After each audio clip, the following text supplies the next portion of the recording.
మిత్రులారా నమస్తే, నేను మీ ప్రసాదమూర్తి. అతిథి దేవో భవ అంటే అతిథిని భగవంతుడిలా పూజించి గౌరవించేటటువంటి సంప్రదాయం మన భారతదేశానికి ఉంది. ఈ మాటని మన భారతీయులు అందరూ చెప్పుకుంటారు గర్వంగా. అంతేకాదు, మన భారతదేశానికి ప్రధాని అయిన నరేంద్ర మోడీ కూడా చాలాసార్లు ఈ మాట అంటారు, అతిథి దేవో భవ అని. ఇప్పుడు ఈ మాట నేను ఎందుకు గుర్తు చేస్తున్నానంటే, మన దేశానికి అతిథిలా వచ్చినటువంటి ఒక యుద్ధ నౌక తిరిగి తన దేశానికి వెళుతూ ఉంటే మార్గ మధ్యంలో మన దేశానికి అత్యంత సమీపంలో అమెరికా వాళ్ళు ముంచి కూల్చి పాడేశారు. ఆ నౌకలో ఉన్నటువంటి దాదాపు 130 మంది 180 మందిని చంపి పాడేశారు. అలాంటప్పుడు మన దేశానికి అతిథిలా వచ్చి వెళుతున్నటువంటి ఆ నౌకని వేరే దేశం వాళ్ళు కూల్చేస్తే, వేరే దేశం వాళ్ళు ఆ నౌకలో ఉన్నటువంటి వాళ్ళని అమాయకంగా చంపేస్తే కనీసం మన మర్యాద కదా, మన ధర్మం కదా సానుభూతి వ్యక్తం చేయడం. అలా ఎందుకు జరగలేదు? మన దేశం ఎందుకు సానుభూతిని వ్యక్తం చేయలేదు, సంతాపాన్ని వ్యక్తం చేయలేదు? ఇది తప్పు అని ఎందుకు ఖండించలేదు, ఎందుకు ఇలా చేశారని అనలేదు?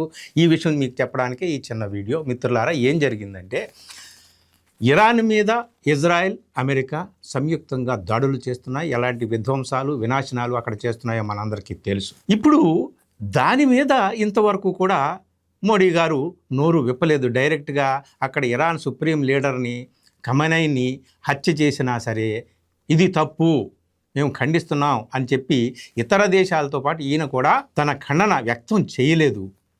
అంతేకాదండి, ఇరాన్లో ఒక పట్టణం ఉంది. ఆ పట్టణం పేరు ఏమిటంటే మీనాబ్. ఆ మీనాబ్ పట్టణంలో చిన్నపిల్లలు, ఆడపిల్లలు చదువుకునేటటువంటి ప్రాథమిక పాఠశాల మీద బాంబులు దాడి చేసి 165 మంది పిల్లల్ని, ఆడపిల్లల్ని చంపేశారు. 7 సంవత్సరాల నుండి 12 సంవత్సరాలు. అలాంటి ఘటన అప్పుడైనా సరే మన హృదయం కరగాలి కదా. మన హృదయాలు ఏమీ కూడా రాతితో తయారైనవి కాదు కదా. ఆ ఘటన పట్ల కూడా మన భారతదేశం సంతాపాన్ని వ్యక్తం చేయలేదు, సానుభూతిని వ్యక్తం చేయలేదు, ఆ దాడుల్ని ఖండించలేదు. సరే, ఇదంతా ఓకే.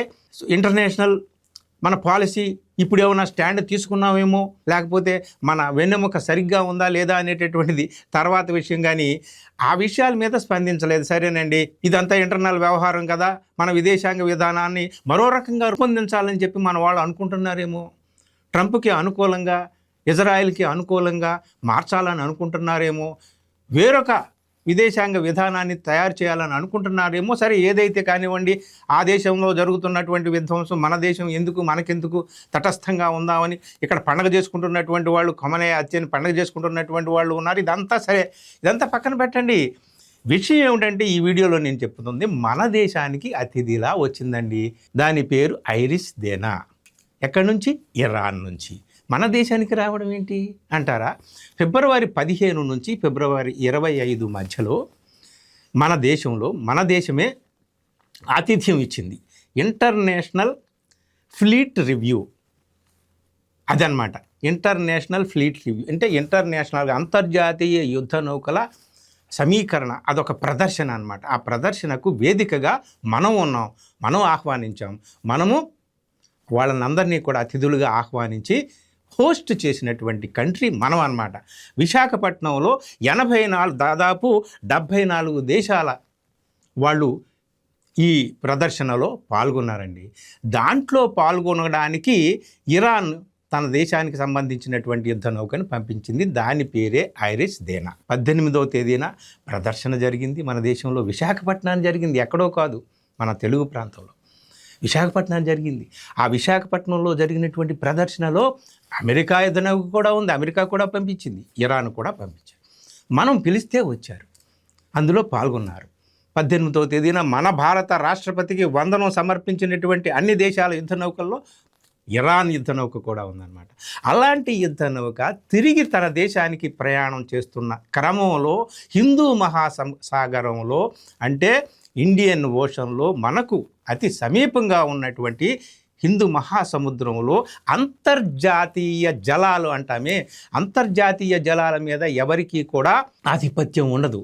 అలాంటి చోట ఆ నౌక తన దేశానికి తిరిగి వెళుతూ ఉండగా శ్రీలంక సమీపంలో దాని మీద దాడి చేసింది అమెరికా జలాంతర్గామి. అందులో దాదాపు 180 మంది ఉన్నారు. కేవలం మానవతా దృష్టితో శ్రీలంక తమకు వర్తమానం అందిన వెంటనే ఆ స్పాట్కి వెళ్ళి అందులో ఒక 30-40 మందిని మాత్రమే వాళ్ళు సేవ్ చేయగలిగారు. వాళ్ళు కూడా చాలామంది ప్రాణాలతో కుట్టుమిట్టాడుతున్నారు, శ్రీలంక హాస్పిటల్స్లో ఉన్నారు. ఇది హిందూ మహాసముద్రానికి మేమే గార్డియన్స్ అని మనం చెప్పుకుంటాం. మనం అంటే మన పాలకులు చెప్పుకుంటారు, we are the guardians of Indian ocean అని. అతిథి దేవోభవ అంటాం. సో ఇలాంటి సమయంలో మన దేశానికి అతిథిగా వచ్చినటువంటి మన ఇంటికి ఎవరైనా ఏదైనా ఫంక్షన్కి పిలుస్తాం. సో ఆ సందర్భంగా అతిథి వస్తాడు. అతిథి వచ్చినప్పుడు తిరిగి వెళుతూ ఉన్నటువంటి క్రమంలో ఆయన శత్రువు ఎవరో దాడి చేస్తాడు, చంపేస్తాడు అనుకో. కనీస ధర్మంగా, కనీస మానవత్వంతో మనం ఏం చేస్తాం, ఇది దారుణం, మా ఇంటికి అతిథిగా వస్తే మీరు ఎలా దాడి చేస్తారు, మీరు ఎలా హత్య చేస్తారని అంటాం కదా. సో ఆ కనీస ధర్మం కూడా ఎందుకు పాటించలేదు ఏమిటి అనేటటువంటిది ఇప్పుడు అందరూ కూడా అడుగుతున్నారు. మన పాలకులు ఏం సమాధానం చెప్తారో ఏమో తెలియదు, కానీ చాలా దారుణమైనటువంటి ఘటన మన దేశానికి సమీపంలో జరిగింది, శ్రీలంక దగ్గర జరిగింది. కానీ దాని మీద మనం ఇంతవరకు నోరు విప్పలేదు. ఇరాన్తో మనకు చాలా సత్సంబంధాలు ఉన్నాయి, మనకు దోస్తీ ఉంది, మైత్రి ఉంది, బంధం చాలా గట్టిదే. ఆ దేశానికి సంబంధించినటువంటి సుప్రీం లీడర్ని దారుణంగా హత్య చేస్తే నోరు విప్పలేదు. అక్కడ అమాయకులైనటువంటి పసిబిడ్డలను చంపేస్తే అక్కడ విధ్వంసం చేస్తూ ఉంటుంటే నోరు విప్పలేదు. సరే, అదంతా సరే. అది ఇప్పుడు ఎందుకు ఇంత మౌనంగా ఉన్నారు అనేటటువంటిది అర్థం కావడం లేదన్నమాట. మొత్తానికి విధ్వంసం ఒక పక్క జరుగుతుంది, వినాశనం ఒక పక్క జరుగుతుంది. అది అమెరికా, ఇజ్రాయెల్ కలిసి చేస్తున్నాయి. వేరే దేశాల్లో ఎక్కడ జరిగినా సరే ముందుకు వెళ్ళి ఉక్రెయిన్తో మాట్లాడవచ్చు, రష్యాతో మాట్లాడవచ్చు, ఇజ్రాయెల్తో మాట్లాడవచ్చు, సౌదీ రాజుతో మాట్లాడవచ్చు, కువైట్ నేతలతో మాట్లాడవచ్చు, యునైటెడ్ అరబ్ ఎమిరేట్ నాయకులతో మాట్లాడవచ్చు. ఎక్కడికైనా వెళ్ళి మన నాయకుడు మాట్లాడతాడు, కానీ ఇరాన్లో జరుగుతున్న ఈ విధ్వంసం గురించి నోరు విప్పట్లేదు. సరే, అదంతా కూడా పక్కన పెడితే మన ఇంటికి వచ్చి వెళుతున్నటువంటి అతిథి మీద ఎందుకు ఒక ముందస్తు హెచ్చరిక కూడా లేకుండా అంతర్జాతీయ జలాల మీద ఉన్నటువంటి ఒక నౌకను, భారతదేశానికి వచ్చి వెళుతున్నటువంటి ఒక నౌకను ఎందుకు అమెరికా ఇలాగ ముంచివేసింది, ఎందుకు దాడి చేసింది? అమెరికా చెప్పుకుంది, గర్వంగా చెప్పుకుంది, మేమే చేశామని. సో మీరు చేయడం తప్పు, అది ఇండియా పిలిస్తే వచ్చినటువంటిది, మీరు ఇలా ఎందుకు చేశారని మన వాళ్ళు చెప్పలేదన్నమాట. సో ఈ విషయం మీద అందరూ కూడా తీవ్రంగా విమర్శలు గుప్పిస్తున్నారు. సరే, ప్రతిపక్ష నేతలు అందరూ కూడా, ముఖ్యంగా రాహుల్ గాంధీ అయితే తీవ్రంగా దీని మీద విరుచుకుపడ్డాడు, ట్వీట్ చేశాడు. ప్రధాని నరేంద్ర మోడీ గారు రాజీ పడిపోతున్నారు ఎక్కడో. సరే, రాహుల్ గాంధీ చెప్తున్నటువంటి కారణాలు వేరు. ఎపిస్టిన్ ఫైల్స్ కానీ, అదానీ కానీ, ఇట్లాంటివి కారణాలు చాలా ఉన్నాయి. అందుకనే ఈయన రాజీ పడుతున్నాడు, అందుకనే ట్రంప్ విషయంలో ఏమీ నోరెత్తలేకపోతున్నాడని రాహుల్ గాంధీ మాట్లాడుతున్నారు, అందరూ కూడా. కానీ అందరూ ఎవరు ఏం చెప్తున్నా సరే ఎందుకు ఇంతలాగా మౌనంగా ఉన్నారు? ప్రధానమంత్రి హృదయం ఎందుకు కరగటం లేదు ఇట్లాంటి విషయాలు కళ్ళ ముందు జరుగుతున్నప్పటికీ కూడా? ఖమనే హత్య జరిగిన వెంటనే ఇక్కడ భారతదేశంలో రాయబార కార్యాలయంలో, ఇరాన్ రాయబార కార్యాలయంలో ఇరాన్ వాళ్ళు ఒక సంతాప సూచకంగా ఒక సంతాప పుస్తకం అంటారు, అక్కడ తెరిచి పెడతారు. మా దేశంలో ఇలా జరిగింది దారుణం, మీరు ఎవరైనా మీ సంతాపాన్ని వ్యక్తం చేస్తే ఈ పుస్తకంలో రాయండి అని. ఆ పుస్తకంలో మొట్టమొదటిగా సంతకం చేసి సంతాపం వ్యక్తం చేసినటువంటిది రష్యా రాయబారి, మన దేశంలో ఉన్న ఇరాన్ రాయబార కార్యాలయం. కానీ మన దేశ నాయకులు కానీ ఎవరైనా అధికారులు కానీ అక్కడికి వెళ్ళి ఏమీ చేయలేదు, ఒక సంతకం చేయలేదు, ఒక సంతాపం వ్యక్తం చేయలేదు అనేటటువంటి మాటలు కూడా ఇప్పుడు వినిపిస్తున్నాయి. దీని మీద ఏది ఏమైనా మిత్రులారా, మన ప్రధాని నరేంద్ర మోడీ గారు చాలాసార్లు చెప్పాడు. ఒకసారి అయితే ఘనంగా చెప్పాడు, విశ్వకో భారత్నే యుద్ధ నహీ దియా, విశ్వకో భారత్నే యుద్ధ నహీ దియా, విశ్వకో భారత్నే బుద్ధు దియా. అంటే విశ్వానికి భారత్ యుద్ధం ఇవ్వలేదు, భారత్ బుద్ధుణ్ణిచ్చింది. కాబట్టి బుద్ధుణ్ణిచ్చిందని గర్వంగా చెప్పుకోవడం, ఛాతీ బాదుకోవడం కాదు. ఆ బుద్ధుడు ఉపదేశించినటువంటి మంత్రాలకు, శాంతి ఉపదేశాలకు అనుగుణంగా మనం ఎలా స్పందిస్తున్నాం అనేటటువంటిదే గీటురాయి. మరి ఈ విషయంలో కనీసం మన ఇంటికి వచ్చి వెళుతున్నటువంటి అతిథి మీద ట్రంప్ దాడి చేస్తే దాన్నైనా ఖండించకపోతే ఎలాగయ్యా ప్రధానమంత్రి గారు అని అందరూ అడుగుతున్నారు. మరి దీనికి ఏం సమాధానం చెప్తారో మనం వేచి చూడాలి. Thank you.